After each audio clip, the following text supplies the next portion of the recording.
Coastal Kannada ವೀಕ್ಷಿಸಿರುವ ಎಲ್ಲ ಸ್ನೇಹಿತರಿಗೂ ನಮಸ್ಕಾರ. ಕೋಸ್ಟಲ್ ಕನ್ನಡದ ಮತ್ತೊಂದು ವಿಡಿಯೋಗೆ ಸ್ವಾಗತ. ಈ ವಿಡಿಯೋದಲ್ಲಿ ನಾವು ನಿಮಗೆ ದಕ್ಷಿಣ ಭಾರತೀಯ ಚಿತ್ರರಂಗ, ಬಾಲಿವುಡ್ ಚಿತ್ರರಂಗದ ನಿದ್ದೆಗೆಡಿಸಿರೋ ಬಗ್ಗೆ ಒಂದಿಷ್ಟು ಮಾಹಿತಿಯನ್ನು ನಿಮ್ಮ ಮುಂದೆ ಹಂಚ್ಕೋತಾ ಇದ್ದೀವಿ. ಹಾಗೆ ನಮ್ಮ ಅನಿಸಿಕೆಯನ್ನು ಕೂಡ ಈ ವಿಡಿಯೋದಲ್ಲಿ ಹೇಳ್ತಾ ಇದ್ದೀವಿ. ಒಂದು ಕಾಲದಲ್ಲಿ ಭಾರತೀಯ ಚಿತ್ರರಂಗ ಅಂತ ಹೇಳಿದ್ರೆ ಬಾಲಿವುಡ್ ಅಂತ ಬಾಯ್ ಬಡ್ಕೋತಾ ಇದ್ರು ಬಿ ಟೌನ್ ನ ಮಂದಿ. ಆದ್ರೆ ಇದೀಗ ಕಾಲ ಬದಲಾಗಿದೆ. ಭಾರತೀಯ ಚಿತ್ರರಂಗ ಅಂತ ಹೇಳಿದ್ರೆ ಕೇವಲ ಬಾಲಿವುಡ್ ಮಾತ್ರವಲ್ಲ, ಒಂದಿಷ್ಟು ಚಿತ್ರರಂಗವಿದೆ ಅಂತ ದಕ್ಷಿಣ ಭಾರತದ ಚಿತ್ರಗಳು ಗೆಲುವಿನ ಪತಾಕೆಯನ್ನು ಹಾರಿಸಿದ ಬಳಿಕ ಇದೀಗ ಬಾಲಿವುಡ್ ಮಂದಿಗೆ ಅರ್ಥವಾಗಿದೆ. ಕೇವಲ ಅರ್ಥ ಆಗ್ತಿದ್ರೆ ನಾವು ಈ ಮಾತನ್ನು ಹೇಳ್ತಾ ಇರಲಿಲ್ಲ. ಬದಲಾಗಿ ಅರ್ಥ ಆಗಿರೋದ್ರ ಜೊತೆಗೆ ಉರ್ಕೊಂಡು ಸಾಯ್ತಾ ಇದ್ದಾರೆ. ಒಂದು ಕಾಲದಲ್ಲಿ ಸೀಮಿತ ಮಾರುಕಟ್ಟೆ ಅಂತ ಹೇಳ್ತಿದ್ದಂತಹ ನಮ್ಮ ದಕ್ಷಿಣ ಭಾರತೀಯ ಚಿತ್ರರಂಗವನ್ನು ಬಾಲಿವುಡ್ಗರು ತುಂಬಾನೇ ನಿರ್ಲಕ್ಷಿಸಿದ್ರು. ಭಾರತೀಯ ಚಿತ್ರರಂಗದ ಯಾವುದೇ ಕಾರ್ಯಕ್ರಮ ಅಂತ ಬಂದಾಗ ಮೊದಲ ಸಾಲಿನಲ್ಲಿ ಬಾಲಿವುಡ್ ಮಂದಿಯನ್ನು ಕುಳ್ಳಿರಿಸ್ತಾ ಇದ್ರು. ಹಾಗೆ ಕೊನೆಯ ಸಾಲಿನಲ್ಲಿ ನಮ್ಮವರು. ಇದು ಕೇವಲ ನಮ್ಮ ಕನ್ನಡ ಚಿತ್ರರಂಗ ಮಾತ್ರವಲ್ಲ, ದಕ್ಷಿಣ ಭಾರತೀಯ ಚಿತ್ರರಂಗದ ಸ್ಟಾರ್ಗಳನ್ನು ಕೂಡ ಕೊನೆಯ ಸಾಲಿನಲ್ಲಿ ಕುಳ್ಳಿರಿಸಲಾಗ್ತಾ ಇತ್ತು. ಕೊನೆಯ ಸಾಲಿನಲ್ಲಿ ಕುಳ್ಳಿರಿಸ್ತಿದ್ರು ಅಂತ ಹೇಳಿದ್ರೆ ನಮಗೆ ಕೊಡ್ತಿದ್ದಂತಹ ಅಗೌರವ. ಈ ವಿಚಾರದ ಬಗ್ಗೆ ನಾವು ನಿಮಗೆ ಹೇಳ್ತಾ ಇದ್ದೀವಿ. ಆದರೆ ಪ್ರಸ್ತುತ ಕಾಲ ಬದಲಾಗಿದೆ. ನಮ್ಮ ದಕ್ಷಿಣ ಭಾರತದ ಚಿತ್ರಗಳು ಕೂಡ ಇದೀಗ ಸದ್ದು ಮಾಡ್ತಾ ಇದೆ. ಅಷ್ಟೇ ಅಲ್ಲದೆ ಬಾಲಿವುಡ್ ಚಿತ್ರಗಳನ್ನೇ ಬೀಟ್ ಮಾಡಿ ಅವರ ರಾಜ್ಯಗಳಲ್ಲೂ, ಉತ್ತರ ಭಾರತದಲ್ಲೂ ದಕ್ಷಿಣದ ಸಿನಿಮಾಗಳು ಗೆಲುವಿನ ಪತಾಕೆಯನ್ನು ಹಾರಿಸ್ತಾ ಇದೆ. ಬಾಕ್ಸ್ ಆಫೀಸ್ ಅನ್ನು ಶೇಕ್ ಮಾಡ್ತಾ ಇದೆ. ಒಂದಿಷ್ಟು ವರ್ಷಗಳ ಹಿಂದೆ ತೆರೆ ಕಂಡಂತಹ ಬಾಹುಬಲಿ ಆಗಿರ್ಬೋದು, 2.0 ಆಗಿರ್ಬೋದು, ಹಾಗೆ ಇತ್ತೀಚೆಗೆ ತೆರೆ ಕಂಡಂತಹ RRR ಆಗಿರ್ಬೋದು, ಪುಷ್ಪ ಆಗಿರ್ಬೋದು, ಹಾಗೆ ಇಡೀ ಪ್ರಪಂಚದ ಚಿತ್ರರಂಗವನ್ನೇ ಕನ್ನಡ ಚಿತ್ರರಂಗದತ್ತ ನೋಡುವಂತೆ ಮಾಡಿದ ನಮ್ಮ ಹೆಮ್ಮೆಯ KGF ಸಿನಿಮಾ ಆಗಿರ್ಬೋದು. ಹೀಗೆ ಸಾಲು ಚಿತ್ರಗಳು ಬಾಲಿವುಡ್ಗರನ್ನ ನಿದ್ದೆಗೆಡಿಸುವಂತೆ ಮಾಡಿದೆ. ಈ ವಿಚಾರವಾಗಿ ಒಬ್ಬ ಪುಣ್ಯಾತ್ಮ ಒಬ್ಬ ಇದ್ದಾನೆ ಬಾಲಿವುಡ್ನಲ್ಲಿ, ನವಾಜುದ್ದೀನ್ ಸಿದ್ದಿಕಿ ಅಂತ. ಈ ಅಪ್ಪ ಇತ್ತೀಚೆಗೆ ಒಂದು ಖಾಸಗಿ ಸಂದರ್ಶನದಲ್ಲಿ ಬಾಯಿಗೆ ಬಂದಂತೆ ಮಾತನಾಡಿದ. ಹೊಟ್ಟೆ ಕಿಚ್ಚು ಅಂತ ಹೇಳ್ತಾರಲ್ಲ, ಇದಕ್ಕೆ ಯಾವುದೇ ರೀತಿಯಾದಂಥ ಮದ್ದು ಇಲ್ಲ. ಎಂತೆಂಥದ್ದು ದೊಡ್ಡ ರೋಗಗಳಿಗೆ ಮದ್ದು ಇದೆ, ಆದರೆ ಈ ಹೊಟ್ಟೆ ಕಿಚ್ಚು ಅಂತ ಇದೆಯಲ್ಲ, ಇದಕ್ಕೆ ಯಾವುದೇ ರೀತಿಯಾದಂತಹ ಮದ್ದು ಇಲ್ಲ. ಸಂದರ್ಶನದಲ್ಲಿ ಆಂಕರ್ ಒಬ್ರು ಕೇಳ್ತಾರೆ, ನೀವು ಇತ್ತೀಚೆಗೆ ಬಿಡುಗಡೆಯಾದಂತಹ KGF, RR, ಪುಷ್ಪ ಸಿನಿಮಾಗಳನ್ನು ನೋಡಿದ್ದೀರಾ ಅಂತ. ಅದಕ್ಕೆ ಇವನು ಸರಿಯಾಗಿ ಹೌದಾ ಇಲ್ವಾ ಅಂತ ಏನೋ ಉತ್ತರ ಕೊಡಬೇಕು ತಾನೆ. ಅದು ಬಿಟ್ಟು ನಾನು ಅಂತಹ ಚಿತ್ರಗಳನ್ನು ನೋಡಲಾರೆ ಅಂತ ಡೈರೆಕ್ಟ್ ಆಗಿ ಮುಖ ಕೊಡ್ದಂತೆ ಹೇಳ್ದ. ಅಷ್ಟಕ್ಕೆ ಸುಮ್ಮನಾಗದಂತೆ ಈ ಪುಣ್ಯಾತ್ಮ, ನಾನು ಇಂಥ ಸಿನಿಮಾಗಳನ್ನು ನಾನು ನೋಡೋದಿಲ್ಲ, ಅದಕ್ಕೆ ಒಂದು ಕಾರಣ ಇದೆ. ಚಿತ್ರಗಳದು ಕಾಡಬೇಕು, ನನ್ನ ಬುದ್ಧಿಮತ್ತೆಯನ್ನು ಅವು ಹೆಚ್ಚಿಸಬೇಕು. ನಾನು ಒಂದಿಷ್ಟು ಹೊತ್ತು ಅದಕ್ಕೆ ಟೈಮ್ ಕೊಡ್ತೇನೆ, ಆದ್ರಿಂದ ನನಗೆ ಅದು ಉಪಯೋಗ ಆಗಬೇಕು. ಕಮರ್ಷಿಯಲ್ ಚಿತ್ರಗಳಿಂದ ಅವೆಲ್ಲವನ್ನು ನಿರೀಕ್ಷಿಸೋದಕ್ಕೆ ಆಗೋದಿಲ್ಲ. ಹಾಗಾಗಿ ನಾನು ಅಂಥ ಸಿನಿಮಾಗಳನ್ನು ನೋಡೋದಿಲ್ಲ ಅಂತ ಈ ಅಪ್ಪ ಹೇಳಿದ್ದಾನೆ. ಅಷ್ಟೇ ಅಲ್ಲದೆ, ಒಂದು ಸಿನಿಮಾ ಗೆದ್ದಿದೆ ಅಂತ ಬೀಗೋದು, ನಾನೇ ಸ್ಟಾರ್ ಅನ್ನೋದು ಸರಿಯಲ್ಲ. ಇಂಥ ಚಿತ್ರಗಳಿಗೆ ಕಡಿಮೆ ಆಯುಷ್ಯ ಇರುತ್ತೆ, ಎಲ್ಲವೂ ಗೆಲ್ಲೋದಿಲ್ಲ.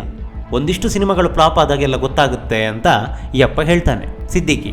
ಇನ್ನು ಇವನ ಮಾತನ್ನ ಒಪ್ಪಬೇಕೋ ಬೇಡವೋ, ಹೀಗೆ ಒಂದಿಷ್ಟು ಚರ್ಚೆಗಳು ನಡೀತಾ ಇದೆ. ಅದೇನೇ ಇರಲಿ, ಇದು ಈ ಸಿದ್ದಿಕ್ನ ಒಂದು ನಿಲುವು ಅಂತ ನಾವು ಒಪ್ಕೊಳ್ಳೋದಾದ್ರೆ, ಇಲ್ಲಿ ಪ್ರಶ್ನೆ ಕೇಳಿದ್ದು ದಕ್ಷಿಣ ಭಾರತೀಯ ಚಿತ್ರರಂಗದ ಬಗ್ಗೆ.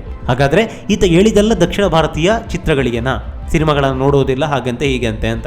ಹಾಗಾದ್ರೆ ಇವನು ಕೇವಲ ನಾನ್ ಕಮರ್ಷಿಯಲ್ ಚಿತ್ರಗಳಲ್ಲಿ ಅಭಿನಯಿಸ್ತಾನ? ಇಲ್ಲ ತಾನೆ. ಒಟ್ಟಾರೆಯಾಗಿ ಈತನಿಗೆ ದಕ್ಷಿಣ ಭಾರತೀಯ ಚಿತ್ರರಂಗಗಳು ಇದೀಗ ಗೆಲ್ತಾ ಇರೋದು ಅರಗಿಸಿಕೊಳ್ಳಲಿಕ್ಕೆ ಆಗ್ತಾ ಇಲ್ಲ. ಹೊಟ್ಟೆ ಕಿಚ್ಚು ಅಂತ ಹೇಳ್ತಾರಲ್ಲ, ಅದೇ ಮುಚ್ಕೊಂಡು ನೀವು ಕರೆಕ್ಟಾಗಿ ನಿಮ್ಮ ಸಿನಿಮಾಗಳನ್ನು ನೀವು ಮಾಡ್ತಾ ಇದ್ರೆ ಇಂತಹ ಹಲ್ಕಟ್ ಉತ್ತರಗಳನ್ನು ಕೊಡುವಂತಹ ಪ್ರಮೇಯವೇ ಬರ್ತಾ ಇರಲಿಲ್ಲ. ಒಂದಾದ್ರೂ ನಿಮ್ಮ ಸಿನಿಮಾಗಳು ಚೆನ್ನಾಗಿದೆಯಾ? ಆ ಸಿನಿಮಾಗಳು ಯಾಕೆ ಅಷ್ಟು ಕೋಟಿ ಬಾಚುತ್ತೆ?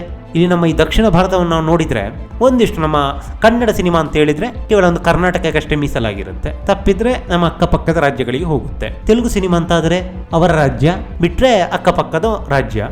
ತಮಿಳು ಕೂಡ ಸೇಮ್ ಅದೇ ಥರ. ಆದರೆ ಹಿಂದಿ ಆಗಲ್ವಲ್ಲ. ಉತ್ತರ ಭಾರತ ಎಲ್ಲ ನಿಮ್ಮದೇ, ಹಾಗೆ ನಮ್ಮ ದಕ್ಷಿಣ ಭಾರತ, ಒಟ್ಟಾರೆ ಭಾರತದಾದ್ಯಂತ ಈ ಸಿನಿಮಾ ರಿಲೀಸ್ ಆಗುತ್ತೆ. ಆ ಕಡೆ ಎಲ್ಲೋ ಪಾಕಿಸ್ತಾನ, ಅಫ್ಘಾನಿಸ್ತಾನ, ಆ ದೇಶ ಈ ದೇಶ ಅಂತೇಳಿ ಒಂದಿಷ್ಟು ಅರಬ್ ದೇಶಗಳಿಗೂ, ಅದ್ರ ಜೊತೆಗೆ ಒಂದಿಷ್ಟು ಸಾಗರದ ಆಚೆ ಈಚೆ ಎಲ್ಲ ಕಡೆ ನಿಮ್ಮ ಸಿನಿಮಾಗಳು ಓಡುತ್ತೆ. ಆ ಓಡೋದಕ್ಕೆ ದುಡ್ಡೆಲ್ಲಿಂದ? ನಮ್ಮ ಕನ್ನಡಿಗರದ್ದು ಪಾಲು ಇದೆ. ಬರೀ ಕನ್ನಡಿಗರದ್ದು ಮಾತ್ರವಲ್ಲ, ದಕ್ಷಿಣ ಭಾರತದವರದ್ದು ಕೂಡ ಪಾಲಿದೆ. ಕೇವಲ ನಿಮ್ಮ ಹಿಂದಿಯವರು ಮಾತ್ರ ನಿಮ್ಮ ಹಿಂದಿ ಸಿನಿಮಾವನ್ನು ನೋಡಿಲ್ಲ, ದೇಶ ವಿದೇಶದವರು ಕೂಡ ನಿಮ್ಮ ಈ ಹಿಂದಿ ಸಿನಿಮಾವನ್ನು ನೋಡಿದ್ದಾರೆ. ಇದರಿಂದಲೇ ಕೋಟಿಯನ್ನು ಬಾಚಿ ದೇಶದಾದ್ಯಂತ ಹಾಗೆ ಪ್ರಪಂಚದಾದ್ಯಂತ ನಿಮ್ಮ ಹಿಂದಿ ಸಿನಿಮಾವನ್ನು ನೀವು ಪಸರಿಸಿದ್ದು. ಇದೇ ಹಣ ನಮ್ಮ ಕನ್ನಡದವರಿಗೆ ಆಗಲಿ, ನಮ್ಮ ದಕ್ಷಿಣ ಭಾರತೀಯರಿಗಾಗಲಿ ಸಿಗ್ತಾ ಇದ್ರೆ ನಿಮಗಿಂತ ಹೆಚ್ಚು ರೀಚನ್ನು ನಮ್ಮ ದಕ್ಷಿಣ ಭಾರತದ ಚಿತ್ರರಂಗದವರೇ ಮಾಡ್ತಾ ಇದ್ರು ಅದು ನಮ್ಮ ಸಿನಿಮಾವನ್ನು. ಅವತ್ತಿಗೆ ನಮ್ಮಲ್ಲಿ ದುಡ್ಡು ಇರಲಿಲ್ಲ, ಹೀಗಾಗಿ ನಾವು ನಮ್ಮ ಸಿನಿಮಾವನ್ನು ರೀಚ್ ಮಾಡೋದಕ್ಕೆ ತುಂಬಾ ಕಷ್ಟಪಟ್ಟಿದ್ವಿ. ಆದರೆ ಪ್ರಸ್ತುತ ಕಾಲ ಬದಲಾಗಿದೆ. ನಮ್ಮ ಸಿನಿಮಾಗಳು ಕೂಡ ಕೇವಲ ನಮ್ಮ ದಕ್ಷಿಣ ಭಾರತದಲ್ಲಿ ಮಾತ್ರವಲ್ಲ, ಉತ್ತರ ಭಾರತದಲ್ಲಿ ಮಾತ್ರವಲ್ಲ, ದೇಶ ವಿದೇಶದಲ್ಲೂ ಕೂಡ ಪ್ರಪಂಚದಾದ್ಯಂತ ನಮ್ಮ ಸಿನಿಮಾಗಳು ಅಬ್ಬರಿಸ್ತಾ ಇದೆ.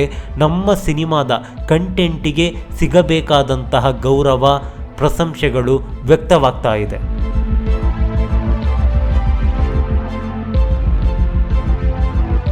ಆದರೆ ನಮ್ಮ ಈ ಕನ್ನಡ ಚಿತ್ರಕ್ಕೆ ಒಂದು 50 ಪೈಸೆ ಸಿಕ್ಕರೆ ನಿಮಗೊಂದು 100 ರೂಪಾಯಿ ಸಿಗುತ್ತೆ.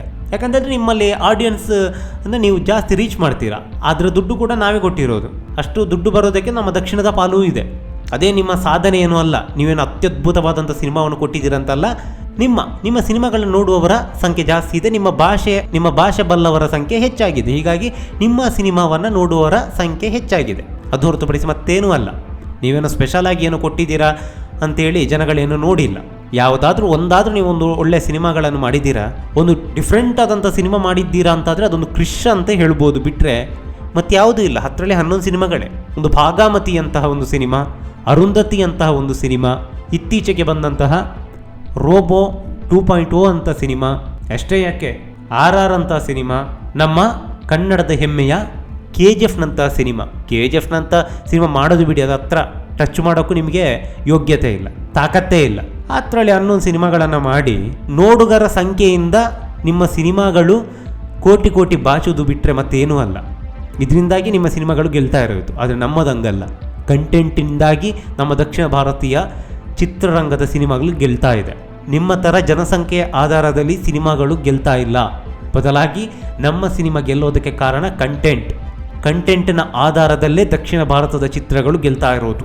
ಇದೀಗ ನಾವೇನೋ ಒಂದು ಅತ್ಯದ್ಭುತವಾದಂತಹ ಚಿತ್ರವನ್ನು ಕೊಟ್ಟರೆ ನಾವು ಆ ಸಿನಿಮಾವನ್ನು ನೋಡಲ್ಲ, ಅದರಲ್ಲಿ ಏನು ಕಲಿಯೋದಕ್ಕೇನಿಲ್ಲ, ಹಾಗೆ ಹೀಗೆ ಅಂತೇಳಿ ಬಾಯಿಗೆ ಬಂದಂಗೆ ಈ ಸಿದ್ದಿಕ್ಕೆ ಮಾತಾಡ್ತಾನೆ ಅಂತಾದರೆ ಇವನ ಸಿನಿಮಾ ರಿಲೀಸ್ ಆಗುತ್ತೆ ತಾನೆ ನಮ್ಮ ಕರ್ನಾಟಕದಲ್ಲಿ, ನಮ್ಮ ದಕ್ಷಿಣ ಭಾರತದಲ್ಲಿ. ಏನಕ್ಕೆ ರಿಲೀಸ್ ಮಾಡ್ತಾನೆ? ಕಮರ್ಷಿಯಲ್ ತಾನೆ ಅಯ್ಯಪ್ಪ ಮಾಡ್ತಾ ಇರೋದು. ಒಂದು ಆರ್ಟ್ ಮೂವಿ ಮಾಡಿದೆ ನೋಡೋಣ. ಮೊದಲಲ್ಲಿ ಇಂಥವರಿಗೆ ನಮ್ಮ ದಕ್ಷಿಣ ಭಾರತದಲ್ಲೇ ಬ್ಯಾನ್ ಮಾಡಿಬಿಡಬೇಕು ಎಲ್ಲ ಚಿತ್ರರಂಗದವರು ಕೂಡ. ಕರ್ನಾಟಕ ಮಾತ್ರ ಅಲ್ಲ, ತಮಿಳುನಾಡು, ಆಂಧ್ರ ಪ್ರದೇಶ, ಕೇರಳ ಎಲ್ಲನೂ. ಅವಾಗ ಇವುಗಳಿಗೆ ಬುದ್ಧಿ ಬರುತ್ತೆ. ಮಾಡೋದಕ್ಕೆ, ಒಳ್ಳೆ ಸಿನಿಮಾ ಮಾಡೋದಕ್ಕೆ ಈ ನನ್ನ ಮಕ್ಕಳಿಗೆ ಯೋಗ್ಯತೆ ಇಲ್ಲ. ಇನ್ನೊಬ್ಬರು ಮಾಡಿದಾಗ ಪ್ರೋತ್ಸಾಹಿಸೋದನ್ನು ಬಿಟ್ಟು ಹೊಟ್ಟೆ ಕಿಚ್ಚು ಪಡ್ಕೋತಾರೆ ದರಿದ್ರದವರು. ಇಂಥವರೇ ನಮ್ಮ ದೇಶಕ್ಕೆ ಮಾರಕ. ಇಂಥವರಿಂದಲೇ ಚಿತ್ರರಂಗದ ಹೆಸರು ಹಾಳಾಗ್ತಾ ಇರೋದು. ಅದೇನೇ ಇರಲಿ, ನಮ್ಮ ದಕ್ಷಿಣ ಭಾರತೀಯ ಚಿತ್ರರಂಗಕ್ಕೆ ಇದೀಗ ಸುವರ್ಣಯುಗ ಅಂದರೆ ತಪ್ಪಾಗಲಿಕ್ಕಿಲ್ಲ. ಒಳ್ಳೆ ನಿರ್ದೇಶಕರು ಬರ್ತಿದ್ದಾರೆ, ಒಳ್ಳೆ ತಂತ್ರಜ್ಞರು ಬರ್ತಾ ಇದ್ದಾರೆ, ಒಳ್ಳೆ ನಟರು ಕೂಡ ಬರ್ತಾ ಇದ್ದಾರೆ. ಹಿಂದಿನವರು ಪಟ್ಟಂತಹ ಶ್ರಮದಿಂದಲೇ ಪ್ರಸ್ತುತ ಚಿತ್ರರಂಗ ಇದೆ. ಹಿಂದಿನವರು ಫೌಂಡೇಶನನ್ನು ಹಾಕಿದ್ರು. ಇವಾಗ ನಮ್ಮ ಹೊಸ ಕಲಾವಿದರು, ಹೊಸ ತಂತ್ರಜ್ಞರು, ಹೊಸ ನಿರ್ದೇಶಕರು ಮನೆ ಕಟ್ತಾ ಇದ್ದಾರೆ. ಹಿಂದಿನವರ ಶ್ರಮದಿಂದಲೇ ಈಗ ಪ್ರಸ್ತುತ ಚಿತ್ರರಂಗ ಈ ಮಟ್ಟಕ್ಕೆ ಬೆಳೆದಿರೋದು. ಅದೇನೇ ಇರಲಿ, ನಮ್ಮ ದಕ್ಷಿಣ ಭಾರತೀಯ ಚಿತ್ರರಂಗದಲ್ಲೇ ಅಬ್ಬರಿಸಲಿ ಅನ್ನೋದೇ ನಮ್ಮ ಆಶಯ. ನಮಸ್ಕಾರ.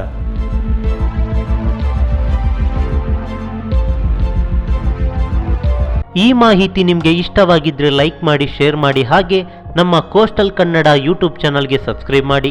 ನಮ್ಮ ಹೆಚ್ಚಿನ ಅಪ್ಡೇಟ್ಸ್ಗಳಿಗಾಗಿ ಕೋಸ್ಟಲ್ ನೆಟ್ವರ್ಕ್ ಇನ್ಸ್ಟಾಗ್ರಾಮ್ ಪೇಜ್ ಹಾಗೆ ಫೇಸ್ಬುಕ್ ಪೇಜ್ಗೆ ವಿಸಿಟ್ ಮಾಡಿ. ಧನ್ಯವಾದಗಳು.